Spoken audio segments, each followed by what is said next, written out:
Welcome to Top 5 Wednesday here at CSD Fantasy.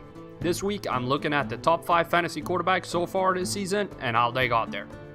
Starting off, we have Deshaun Watson from the Texans. He has scored 164.9 fantasy points so far this season on 204 pass attempts with a completion percentage of 62. As you all know, he's injured, so he has no week 10 score projection, but he has played his best football on the road against good teams from the AFC and a standard deviation of 10.5, which means that his scoring fluctuates quite a lot from week to week. Breaking down his field patterns, we see most of his passes going to the short left.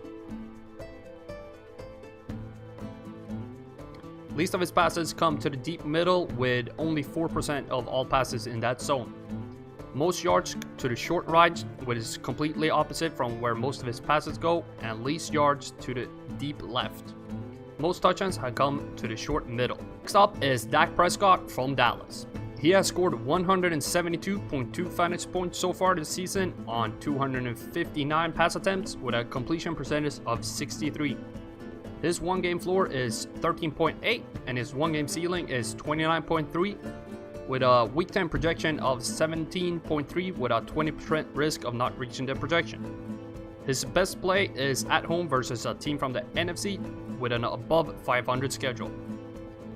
Breaking down his field patterns, we see most of his passes going to the short right with 32%, least passes to the deep middle with only 3, most yards to the short left, again totally opposite from where most of the passes go, least yards to the deep middle, which is a perfect match.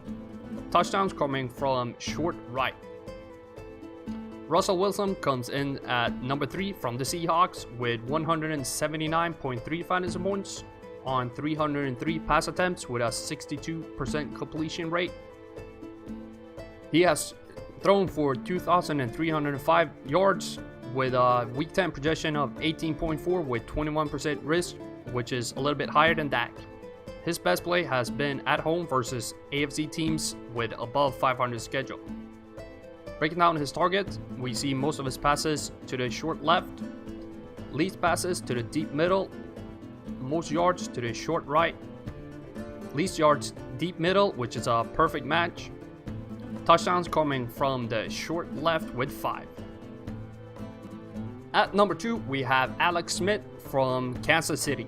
He has scored 189.1 fantasy points so far on 293 pass attempts with a shocking 70% completion rate. His one-game floor is 14.3 with a one-game ceiling of 27.7. However, he's on a bye week in week 10, so no projection and no risk. He has played his best football on the road against AFC teams with an above 500 record. Breaking down his field patterns, we see most of Smith's passes going to the short right with 27%, least passes to the deep middle with only 3%, most yards coming to the short left, and the least amount of yards to the deep middle, which is a perfect match. His touchdowns have mostly come from passes to the deep right. At number 1, we have Carson Wentz from the Philadelphia Eagles with 189.6 fantasy points on 291 pass attempts with a completion percentage of 61. He has a one-game floor of 14.8 and a one-game ceiling of 27.4, which is a little lower than the other guys, but still really good. As with Alex Smith, he's on a bye in week 10, so no projection and no risk. He has played his best football at home versus NFC teams with an above 500 record. Breaking down his field patterns, we see most of his passes going to the short right with 23%, least passes to the deep middle with 4, most yards to the short left with 598, and least yards to the deep middle with 122, which is a perfect match, and most touchdowns to the short right with 6 of them. Thank you very much for watching CSD Fantasy. Don't forget to like and subscribe to the channel for more content, and as always, the spreadsheets are dark and full of terror.